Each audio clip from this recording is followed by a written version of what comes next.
Hi, everybody. It's Christina Quick, the Tarot Biz Mentor. Welcome to the Monday Magic and Marketing Podcast. It's great to have you guys back.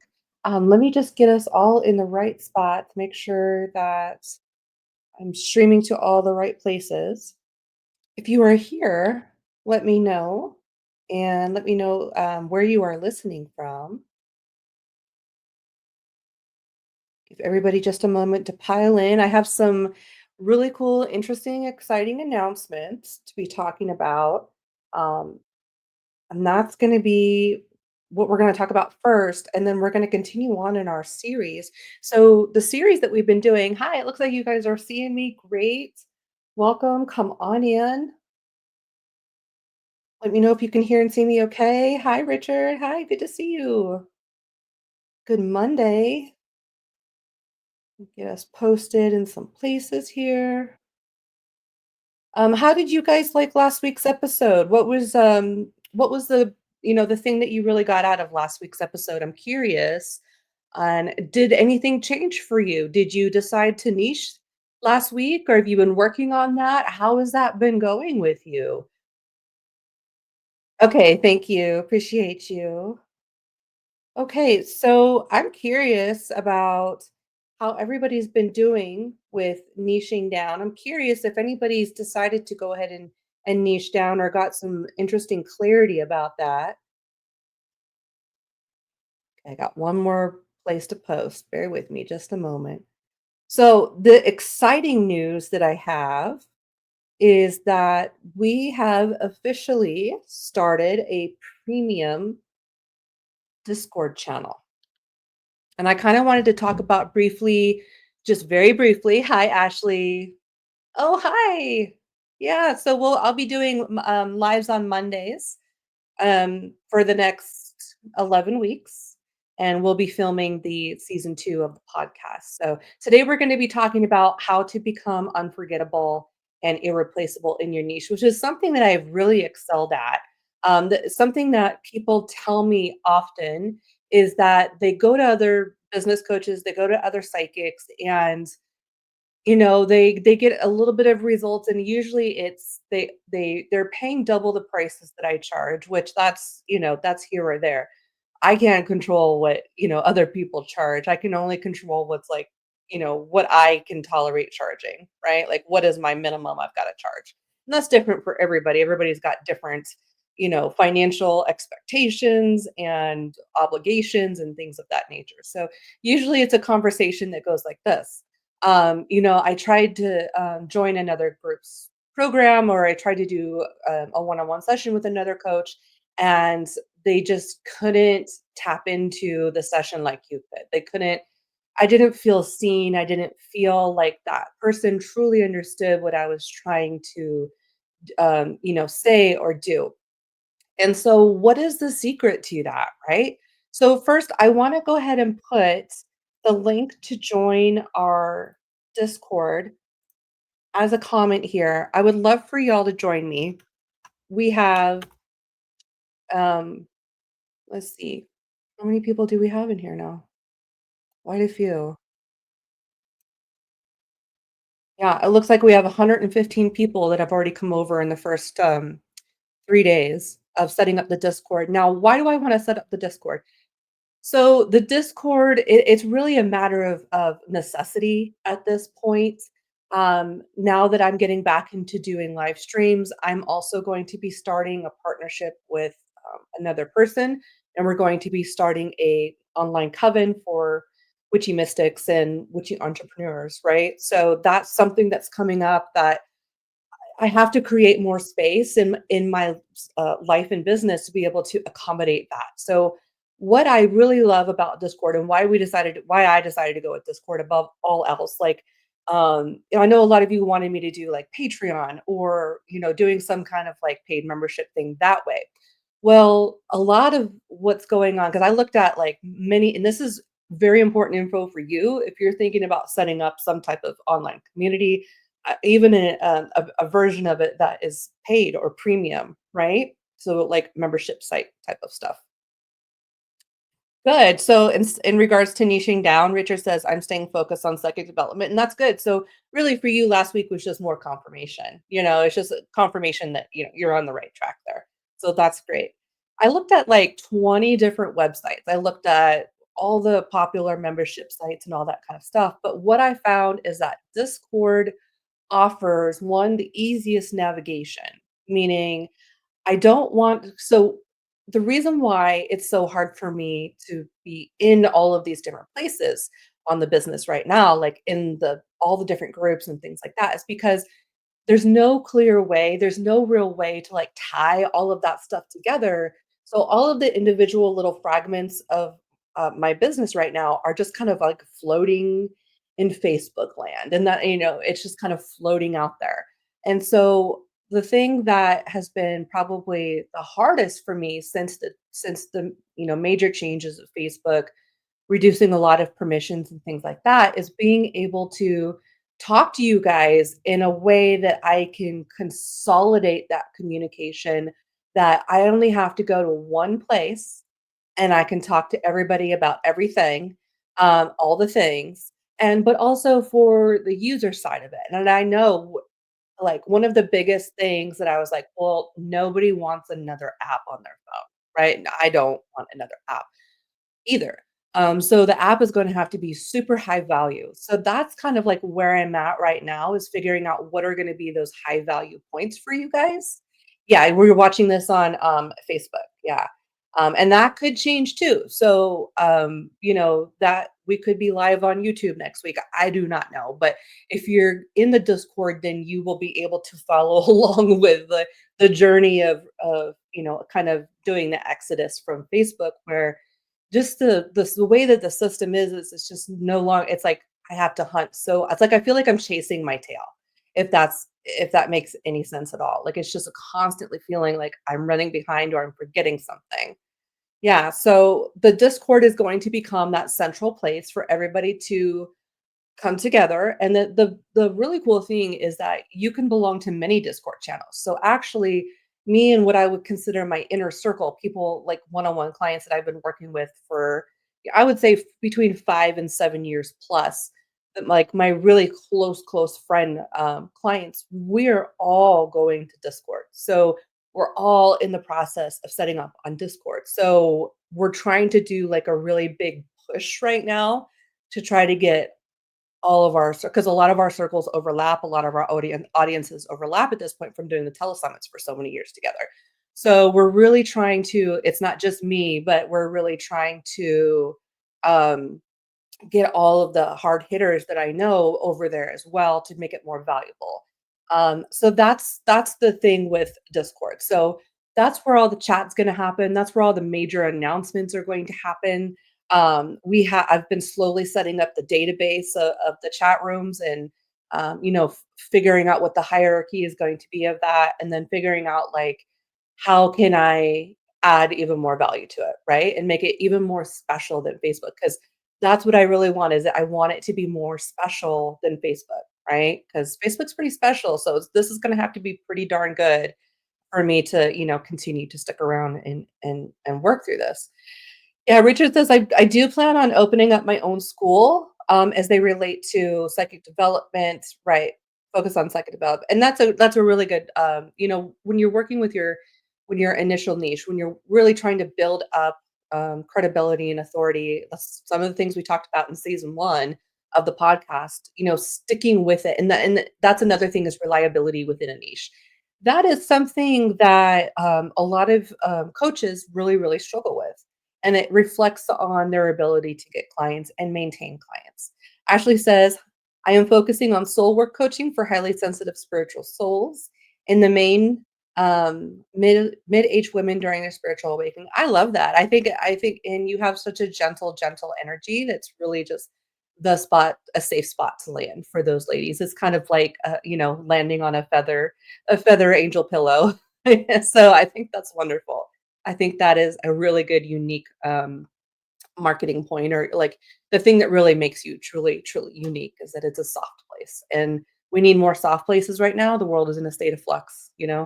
Um, Also, we've got this thing where Pluto's entering Aquarius. That's gonna be on the 19th, I think. So, you know what? I think it's the 18th today. I don't even know what today's date is. Not funny. That's how, like, out of the the mainstream that I can get sometimes is I can kind of escape into my own kind of bubble reality. And that's something I really had to learn to do because when you are niching, yeah, tomorrow it goes into Aquarius tomorrow. So wow. So I know we're all kind of feeling a lot of the shifts and changes, and there's a lot that's like kind of thank you. Thank you for bringing me back into the matrix. Okay, today's Monday. Well, I knew it was today was Monday, I just didn't know the date. I know Turkey Day is coming up here pretty soon, so, I've gotta figure that out. Do you guys have your turkey, your Thanksgiving, like, however you guys do it, Friendsgiving, vegan Thanksgiving, whatever? I'm curious if you guys have started planning on that and how that's going for y'all in the midst of all this other craziness. So, just the general vibe of the world right now is, like, in a state of flux. So, if you're a fixed sign, like, I think Capricorn's a fixed sign, Taurus is a fixed sign, is Cancer a fixed sign? And then there's one I'm forgetting, but it's okay. These seem like crazy times, actually says, so many people looking for spiritual support. We are needed right now more than ever, really.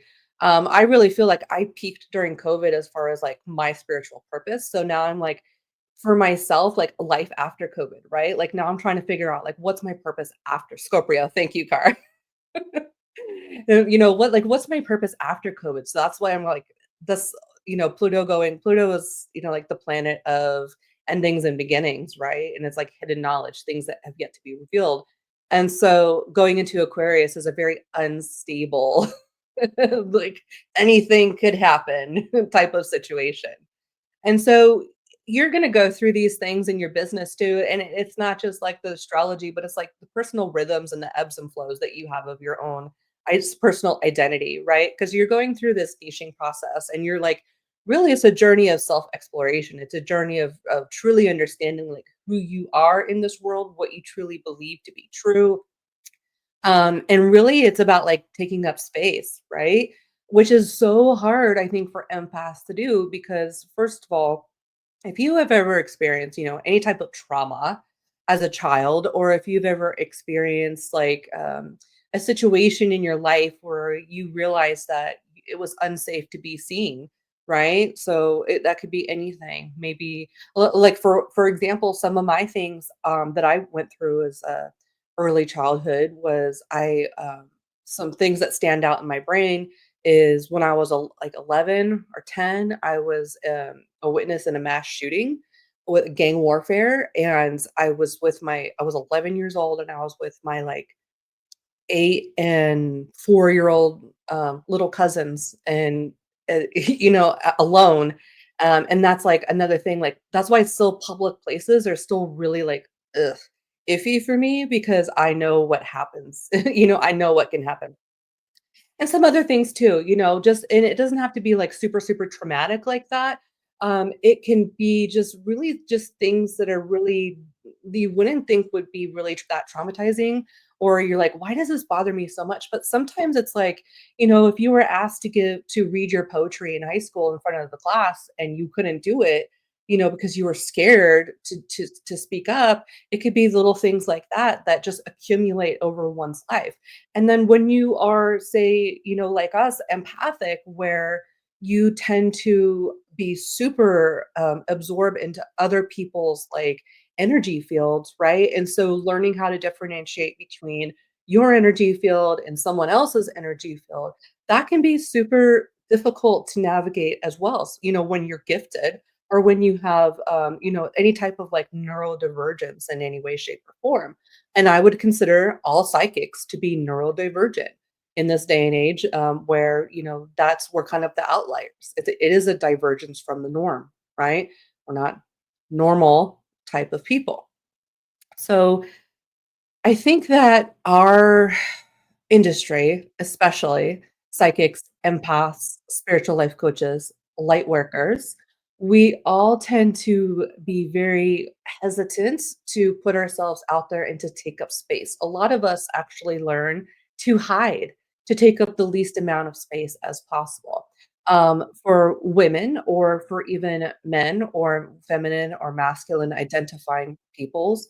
There are also things that, in the social construct of all of that, that can also be something that influences your ability to take up your own space and to not take up your own space. And I feel like it's so ingrained in us, in our society, that like I really feel like I didn't have a really clear stream of consciousness until I was probably in my late 20s, early 30s when I had my first Saturn return. That's really when I think my consciousness started waking up because I started realizing all of the ways in which I am trying to people please and fawn and trying to create like this safe environment for myself, but in doing so creating these and attracting these like psychic vampires and people that don't also have their own sense of strong identity. So they're boundary breakers, and in their own sense and their own right, they're also people pleasers and wounded empaths, right? So there's basically it all distills down to is we're all a bunch of wounded people trying to come into ourselves, trying to build confidence in who we are and in this life. And that's what I really feel like life purpose is, right? Is building that confidence in who you are and understanding your role in the universe, understanding that you add value to this world. And you do that simply by existing. But when you're a high performer, like most of the people in here, right, that are listening to this right now, who are actively trying to find ways to improve this world, to improve the relationship other people have with their own divinity, with their own life purpose, improve our relationships that we have with one another, right? It's like a journey of unlearning, and that's kind of like what niching is. And so as you niche, you start to become more and more and more authentic. You start to become more and more powerful. And it's that energy of power of being confident in one's place in position that really makes you unforgettable and it makes you irreplaceable. But it really starts with taking up space and giving yourself permission to be powerful, because how many of you actually feel powerful? How many of you feel like at any given moment, you have the ability to make it through any situation that might come at you? You would have the ability to figure out if you have something in your business coming at you, like that's out of your control, like maybe a payment processor fired you, or maybe your long-term client can't afford you anymore, and so now you have to find a new client to replace that. Or maybe, what you really wanna talk about is censored. That's a really big one for our industry is censorship and being able to talk about those things that we really, really wanna talk about that really heal people, but for whatever reason, the powers that be want to kind of censor that kind of stuff. So there's always gonna be situations that are kind of thrown in your lap as an entrepreneur, and really, I feel like what makes you truly unforgettable is how the grace in which you navigate these situations. Um, the power of knowing that I am not for everyone is such freedom, and that's so true, Ashley, and how many of us are trying to help everybody, right? And so it comes back to this whole wounded empath thing where we have to realize the reason why we have this obsessive compulsion with trying to heal everyone, especially the people that, we feel are the most challenging, right? How many of you can get addicted to those really challenging clients and you're like, "I'm gonna heal them, I'm gonna make them see, and I'm gonna prove it to them," and things like that, and you kinda take certain people on as, like, little personal pet projects and maybe put a little bit more time and energy than you really need to, putting, into that person instead of giving them the freedom. And so that's just one example of ways in which we might smother people in our business and ways we might cling on to as a wound of codependency, how we might cling on to people in situations that are not really serving who we're gonna go be in our lives in this next version of ourselves. Because it feels like, and this is just something I've personally observed, it feels like whenever I start a niche, it's like I'm learning so much about that niche. I'm really deciding what I wanna do within that niche, and then usually by the time I would consider myself a master in that niche, I'm already ready to go to the next thing, and that's a normal thing, and I think we can feel kind of guilty about that, like leaving niches and wanting to change, and the reason why we change anyways is because we are the type of people that's wanting to evolve, right? Wanting to create more peace, more positivity, more pleasure in our lives. And sometimes some of these old habits that we do in order to facilitate the life that we were trying to get to before, sometimes those habits are really, really hard to break. Like chasing after clients is one. Okay. And also being really insecure with your clients. So how many of you do this or how many of you remember doing this in the beginning? Like you'd be selling like a tarot reading for $25 and you'd be messaging that person and you didn't hear back from them, right? So you did a tarot reading, $25, took an hour on it. You earned your $25, right? You spent an hour on it. You did it all nice, you formatted it, you took pictures, you lighted your altar. You did all the things, right? And so then you deliver that reading and you don't hear from them. And then how many of you would message that person and be like, "Is everything okay? Did I do okay? Was the reading all right? Did you not like the reading?" Because we go when there's silence, when people are absorbing and truly, truly integrating the work that we do, there's going to be a period of silence, and that silence is normal. But if you are not used to silence in your business, if you're not used to trusting the agency of your clients in order to do and respond to you when it's the best time to respond to you, whether they respond or not, right? So, how many of us immediately go to this insecure place like, oh my God, this person doesn't like me. They hated their reading. I got it all wrong. I know they're just writing a 500-word bad review that they're going to post on everywhere. They're going to tell 50 people that I suck and my business, I'm going to have to close you know what I mean? Like we go through these panic modes, right? But if you truly owned who you were, truly gave yourself permission to own your space, to realize that once you do the work for someone, that's all you owe them. You don't have to go around and chase people around. And in a lot of cases, your high vibe, high value, high paying clients, they're like, you're a little bit smothering me, and they'll just kind of like slink away and they'll just like disappear behind the bushes because they're like, "Ugh, this person's just a little too insecure for me." And so I think that something that I have learned, and don't worry, I used to do all this stuff. I used to and another one is constantly asking people if it's okay.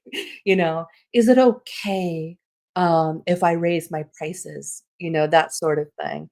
"Is it okay if I end doing this offering and start doing another offering? Is it okay if I stop offering one-on-one sessions and only start offering packages of 3 or more sessions at a time?" Right? Going for more of those high ticket sales.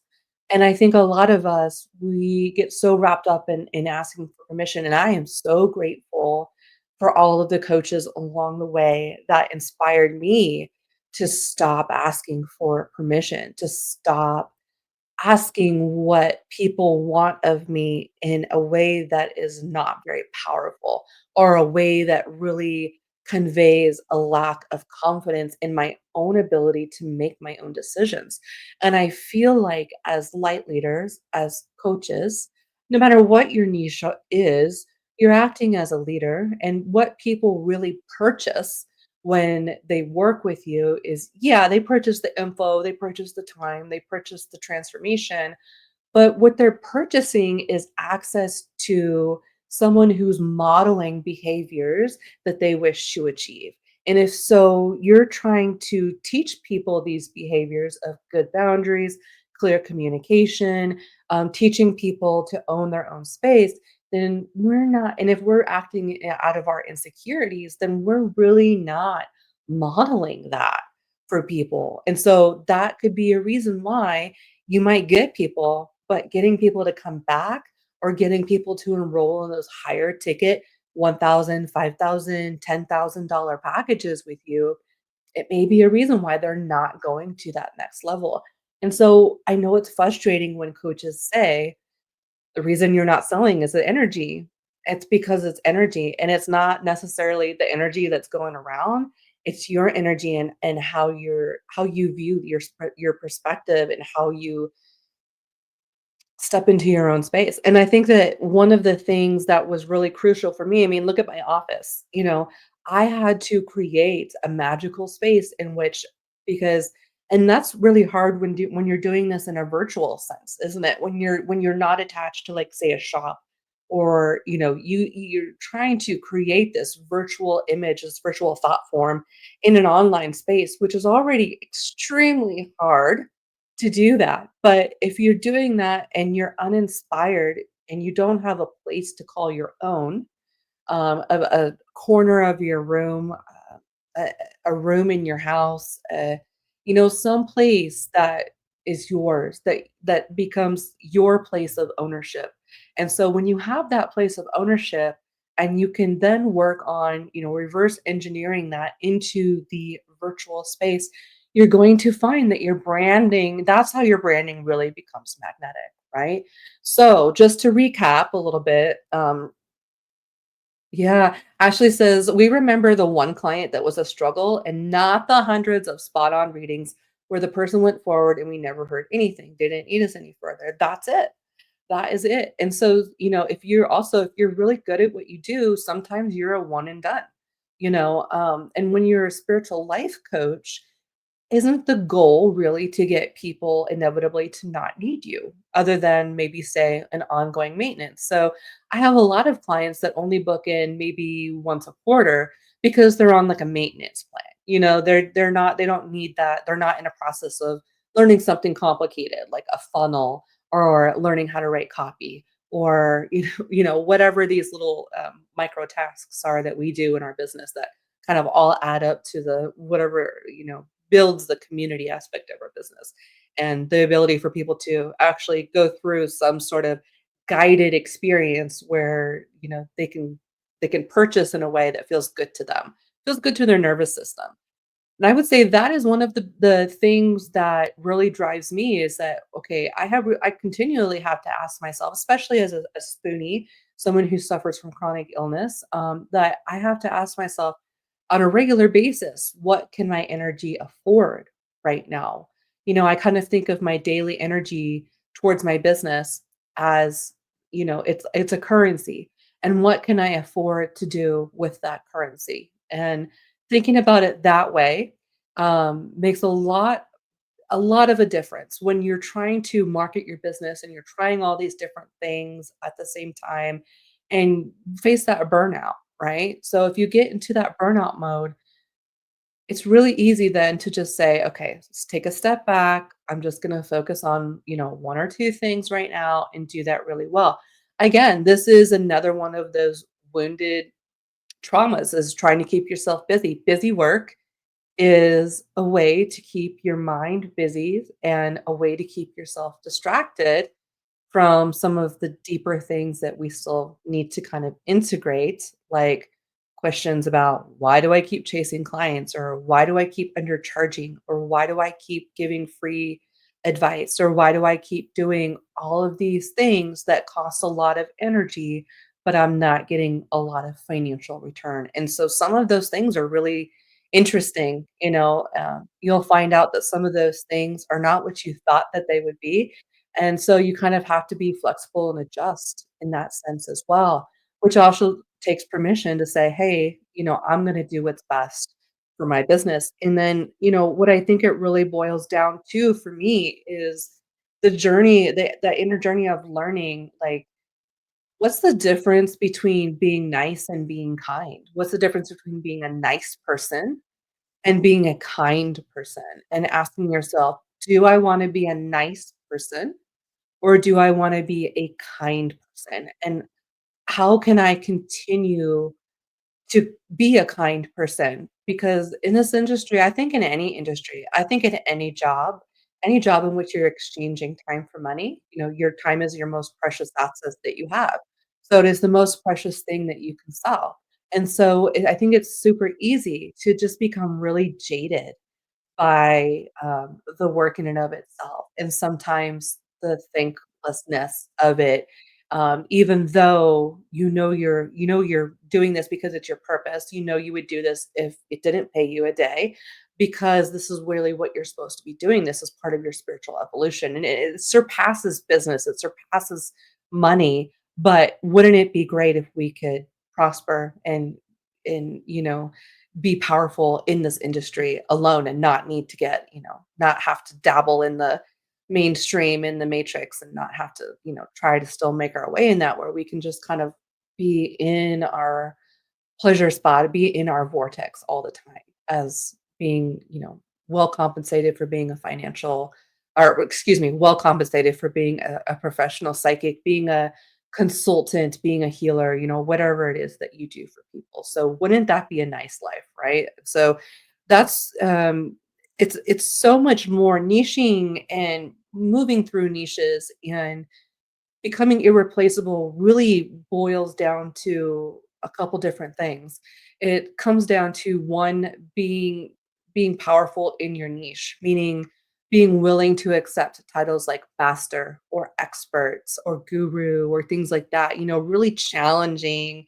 Some of you even have just issues calling yourself psychic, so if you are like triggered by words, that's a really good sense that there is some shadow work to do there about being seen as powerful and about, you know, and really whenever I talk to people, they're like, it's really not so much that I don't wanna call myself a master psychic or a master healer or, whatever, is or master coach. It's not necessarily that they don't wanna call themselves that. It's about who they think they're gonna piss off by doing that, and all of the negative connotations that go along with some of the shadow side of what those words can mean. And what I try to tell people is that's not something within your control. All you can control is how you act within that role. And so then it becomes a matter of personal integrity. And I feel like if you are a person of integrity, then it's easy to stay in integrity. And this is a money mindset thing, right? I think a lot of us question, especially if we don't come from money or have access to a large amount of money. I think a lot of us question who we might become with that level of um, being kind of like viral on the internet, or that level of popularity or celebrity, right? And I think that that's really where the shadow work is. And I think that when you can work through that and knowing that it's actually really not going to change you as a person. I always say, yeah, so money, fame, popularity, becoming well known, it does open doors. And it does open connections and networking opportunities that you may have not had otherwise, right?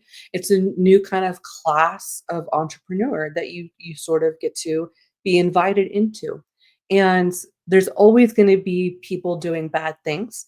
There's always going to be people trying to cheat the system. There's always going to be people who are indifferent to the morality of what goes on in this industry. And so, yeah, you're going to deal with a lot of different people who have a lot of different types of ethics, beliefs, values about this. And so, I know in a way that it's like you feel like, okay, if I belong to this, then I belong to the worst of it. But you also belong to the best of it too, and it's up to you. You get to decide who you want to be. You get to decide if you wanna be the hero or the villain, right? And sometimes being the hero can really kind of feel like being a villain, especially when it comes to saying no or correcting bad behavior, challenge I should say, not correcting, but challenging negative behavior from people around you. For example, vibrating out of people gossiping. Like, how many of you gossip? And it's fun.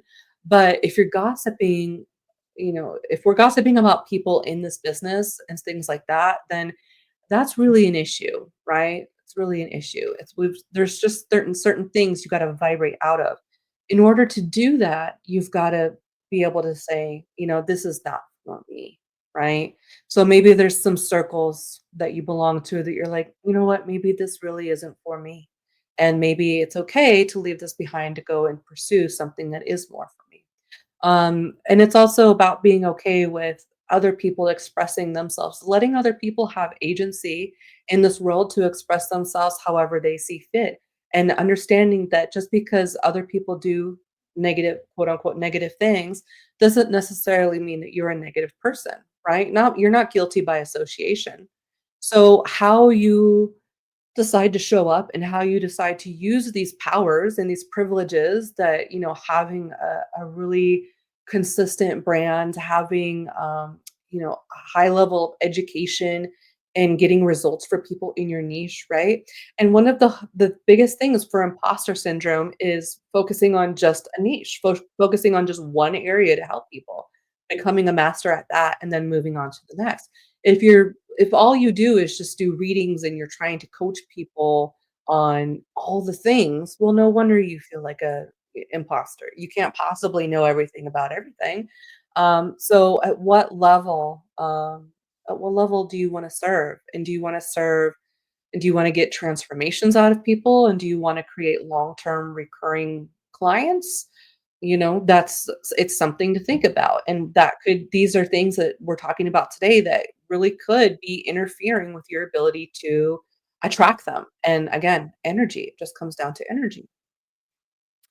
Mindy says working a busy hotline and having an Etsy shop will teach you just how often they don't review. They do, right? They really don't.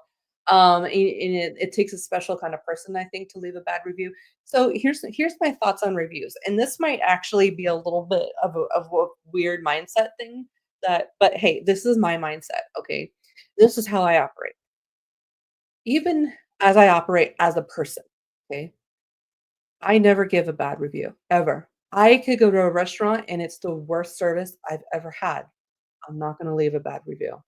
I could go to a hairdresser, it's the worst haircut I've ever had. I'm not gonna leave a bad review. I could get a psychic reading from someone, and the psychic reading has absolutely nothing to do with my life. It's not real, which is really hard to do. It's really difficult to make psychic readings not relatable to some area of your life. I mean, come on, guys, it's unless you're just out there making willy-nilly predictions,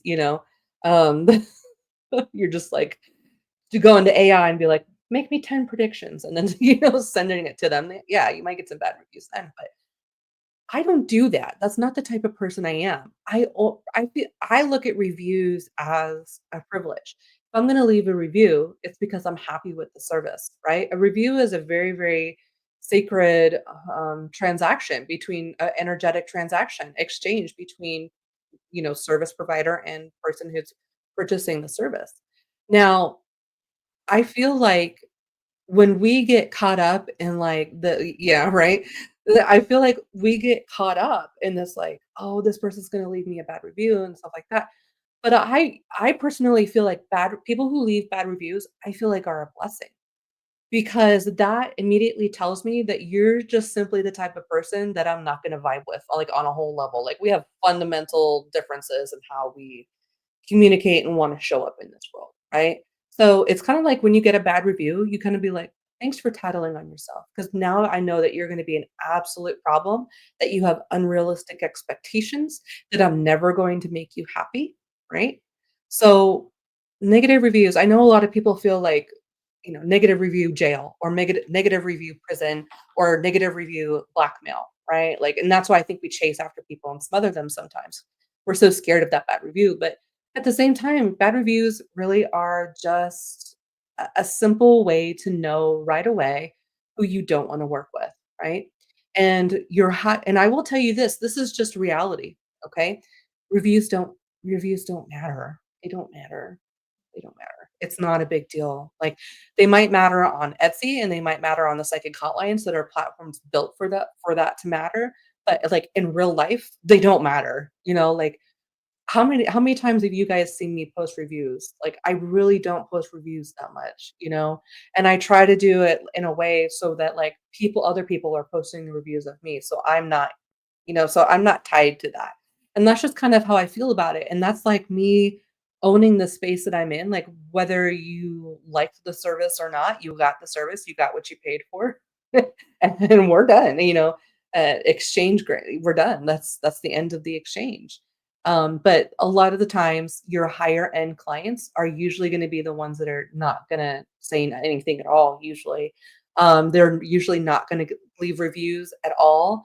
And so, at that, thanks for bringing up the whole like review thing, you guys, because I think we can get so obsessive about the whole review thing, and it's just it's just another thing. It's just another rabbit hole to fall down to get distracted with about things that don't ultimately, top 10 things in your business you need to work on, review, sure. Top 5, no, right? So, yeah, so we have about 20 minutes left. I wanted to just ask you guys, how are you guys feeling about today's chat? Where do you guys feel like you might really struggle with? Is it the fear of being seen? Is it like the popularity, the fame aspect of it? Which, if you're someone that has been bullied a lot in your life, if you're someone that has been in unsafe public situations, focus.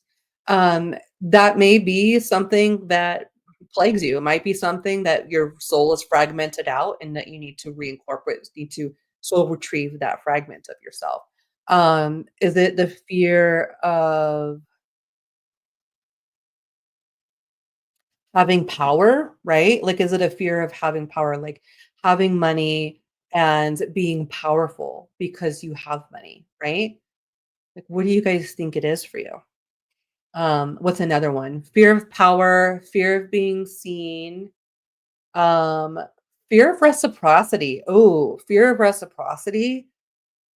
Fearing that people might treat you as well as you treat them.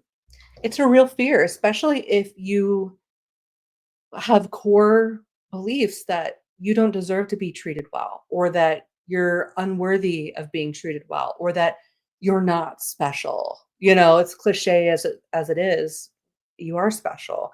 And if you don't think you're special, then it's going to be really hard for anybody else to think you're special. So really niching down, becoming unforgettable in your niche, especially becoming that go-to person, like when I was talking about earlier about how I'll have people that, like, I won't see, I'll have them, they'll come in, like, I'll do like they'll come in like once a month, right?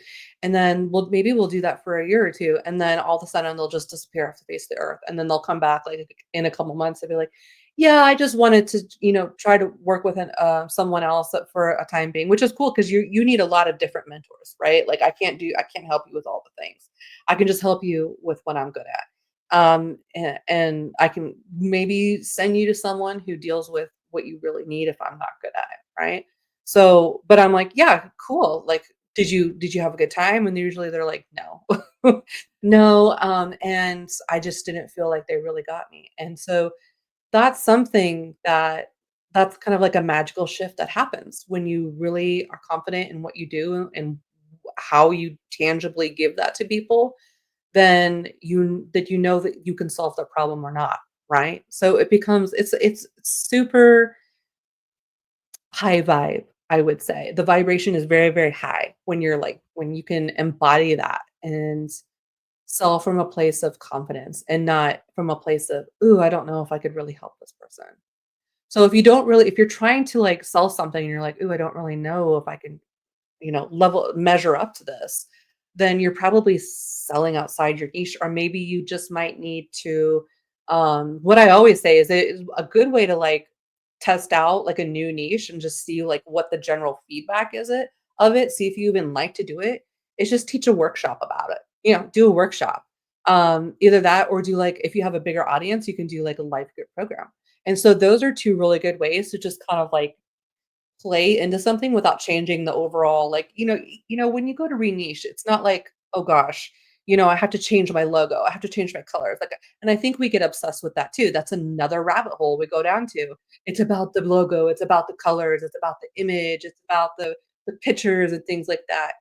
It is to an extent, but every time you re-niche, you don't have to do all that stuff, right? You can do it in a really subtle, gentle way that feels good to your own nervous system.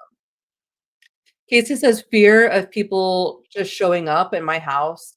Oh, yeah, okay, so fear of people finding you. Yeah, that's a really real it's real. That's not something and I would say that that's not something that's, like, illegitimate. I would say that that's a real thing, like, protecting your privacy. Yeah, so, like, if you become, like, a super viral celebrity, like, yeah, it's going to absolutely weigh on your mind and heart, giving out your personal details, and it kinda makes you a little bit more of a guarded person, but it is one of the trade-offs, to becoming well known. So far, nobody's tried to come up here to where I live, thankfully, but I also had to invest in things. I have guard dog, I have, uh what do they call it? Surveillance systems. You know, I have, um, I have multiple locks on there's just things that you have to do. Um, but again, owning your space. Okay, I'm gonna be here regardless. But yeah, in a way, you do kind of have to build yourself up a little fortress. So where there is fear, there's legitimacy always. But are those things navigatable? And I think that they are in most cases. And what are you willing to tolerate in order to make those things accessible to you? Right? Did you have a framework about how to become unforgettable and irreplaceable? So, becoming super, super like specialized in your niche, becoming like really understanding like how you get in and help people and the results that they get from you. Like tangible results. What are the tangible results that they get from you? Like knowing exactly if you it doesn't matter. Any person could come to your chat, your online or your one-on-one video and you would be able to help them because you know exactly what you're doing, right? Like you have your own framework that you work within, which you do, Richard, because when we talked about you have the mystic this, mystic that, mystic this. So these are like the protocols that you follow, right? So you have written up your own protocols at this point. Where I have written up protocols for, say, the psychic hotlines, working on Etsy, and then like my protocols within my courses that I have, like Lux Lightworker, and then ones like Market Yourself as a Spirit Mystic to Mentor, right? So those are like I know what I'm talking about because this is I'm really clear about what I'm selling, and I'm really clear about the steps that I'm selling people, right? And they're things that I have personally been through. It's really hard to coach people on things that you've not personally been through. So if you stay within your bubble, your sphere of influence is what I call it, which is your zone of genius, right? Like the things that you have absolutely transcended that are no longer an issue for you. For you, that might be clairvoyance, right? And understanding and having confidence in your clairvoyant abilities. So for you, that might be what it is.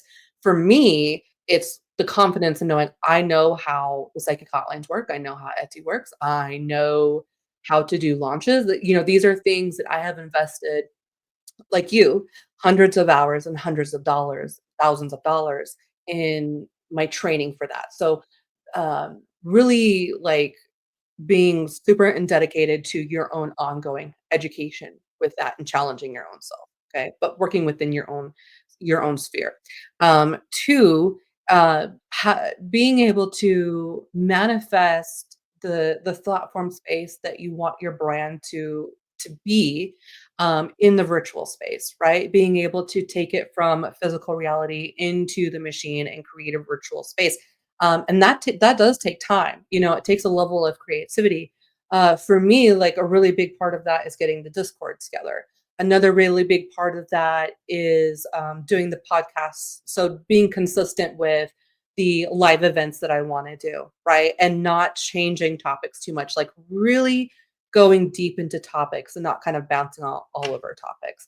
And then I would say the third thing is really working on giving yourself permission to be powerful, to own your own space, and to really truly work on those boundaries and work on those insecurities within yourself, the things that keep you spiraling, chasing after other people, any type of behaviors that are habits that keep you in an insecure place, questioning whether you did a good job or not. Like those are all those little spaces, those little crunch spaces. It feels kind of negative, right? But those are all in my opinion, invitations to look and see, okay, where is my energy entangled with this person? And how do I call my energy back and how do I bring it back into myself, right? From a confident place. I hope that answers your question. Ashley says, "It is the who the heck does she think she is fear claiming the expert status through gritted teeth." Absolutely. So who do you think you are? Are you God's gift? I think you are, Ashley. I think you're God's gift. And here's the thing is that something I have learned just in life, in business, is that people who genuinely care for you, who see you as a person, who understand and see your mission and your purpose, they get it. The people that get it are always going to be happy for you when you step into these new realms of power, when you step into these new realms of existing in your life and your business. Those your tribe, your real soul people, they're going to be happy for you and they're going to encourage you and they're going to help you believe your delusion, right? Those are your true friends. The people that you might make upset about claiming new titles or claiming new levels of income or claiming new levels of confidence in yourself and in your business, anyone who might have a problem with that, who would and there will be people who will have a problem, and there will be people who will be like, you've changed and you're not the same person that you were." And that's something that older women used to tell me in my 20s all the time when I would go through a really big change in my life.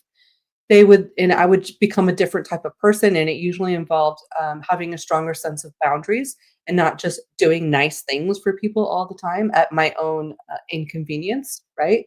Is they would tell me, "Oh, you've changed." And then I would feel bad. I'd be like, "Oh, maybe something's wrong with me. I've changed. Maybe I'm not a nice person anymore." Right? But the people usually who give you the most challenge and trouble about you shifting into different dimensions are usually people who are benefiting from you being a nice, insecure person. Right? And so really what you're picking up on is people the potential, not just the potential, but the likelihood that there are going to be some people in your circle who are benefiting from you, that you're not benefiting from them in any way, shape, or form, right? And so they may spiral, they may project things out at you. They may give you the what we call the evil eye, right? Or F that woman. Like, who does she think she is? Stuff like that.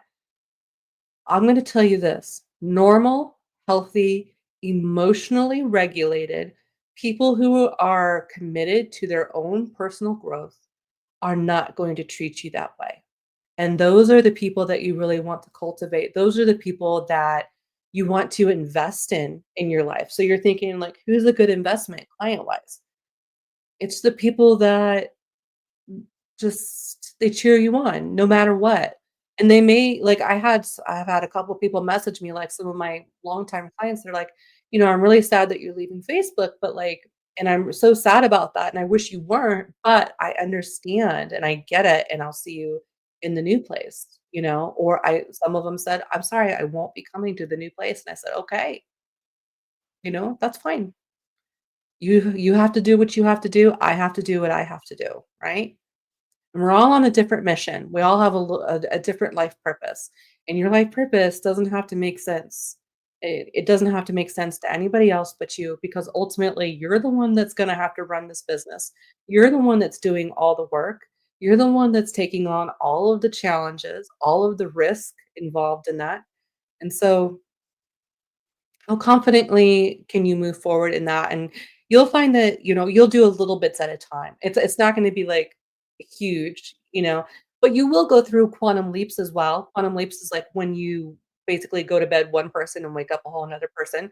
Thoughts and insecurities that might have plagued you before, they just seem like they're not an issue anymore. Like, it's like a quantum leap is like when you wake up and you're like, that's not an issue." Like, something that kept you blocked and something that kept you from making your the money that you wanna make, right? And you're like, "Why did I let this haunt me for so long?"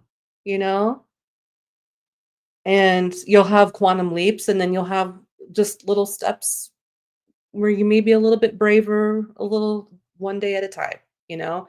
But it's a cumulative thing, and it's a beautiful process. I think it is. I think it's a beautiful process, um, for us to understand that we have agency, we have autonomy, and that we really can be and do whatever we wanna do, and not everybody has to like that, right? Okay, so 5 minutes left. Ashley, what an empowering, thoughtful answer. Thank you. Oh, I appreciate that. And that's from my heart to your heart. That's a heart to heart download because I know everybody needs that conversation. Because even if you know it, like even if you know it on a conscious level, you still got to have those conversations, you know? Because ego's tricky and we're surrounded by so much subliminal messaging and ads and things like that, that make us feel insecure. So, like, if you ever feel like, "Gosh, I've been working through this stuff for so long, but it's still an issue." Well, yeah, because it's being projected at you 24/7, So it's a hygiene thing. We gotta tap in with our hygiene and psychic hygiene or mental hygiene and make sure that we are, pointing our compass to the direction that we know is best for us. And that can be hard to do, but that's why I think having communities like this is so important, and having access to teachers and coaches and people and peers and networks is so important because it can often feel very isolating and lonely, but it's not. You just have to find your groove. You have to find your tribe of people and remember when you wake up in the morning who you're doing this for, you know? Thank you guys so much for coming today. I do want to give you guys a little bit of information about what we're going to be talking about next week. So let me take a look and see what that's going to be.